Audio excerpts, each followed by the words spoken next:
মই আমাৰ চাৰিং পঞ্চায়তৰ কাৰণে চাৰিং পঞ্চায়তৰ 1400 পৰিয়ালৰ কাৰণে 1000 টকাকৈ বানপীড়িত ৰাইজৰ কাৰণে 14 লাখ টকা আজি চাৰিং পঞ্চায়তৰ আমাৰ নিজৰ প্ৰেচিডেণ্ট পৰিণীতা গগৈ আৰু আমাৰ ব্লকৰ জেনেৰেল ছেক্ৰেটাৰী আমাৰ গৌৰীসাগৰ ব্লকৰ জেনেৰেল ছেক্ৰেটাৰী জন ভৰালী আমাৰ চাৰিং পঞ্চায়তৰ প্ৰেচিডেণ্ট অতুল খনিকৰ দাদা আৰু ৱাৰ্ড মেম্বাৰ অংকুৰজ্যোতি খনিকৰ আৰু মোৰ বাইদেউ ৰূপামণি বাইদেউ সকলোৰে সন্মুখত মই এতিয়া 14 লাখ টকা প্ৰেচিডেণ্টৰ হাতত গতালোঁ।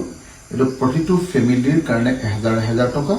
ইয়াৰ পাছত আকৌ যিবিলাক ফেমিলি বেছিকৈ এফেক্টেড হৈছে সেই ফেমিলিবিলাকৰ কাৰণে এখেতসকলে মোক আৰু এখন লিষ্ট বনাই দিব, সেইমতে মই আৰু অধিক পৰিমাণৰ সহায় কৰিবলৈ আগবাঢ়িম।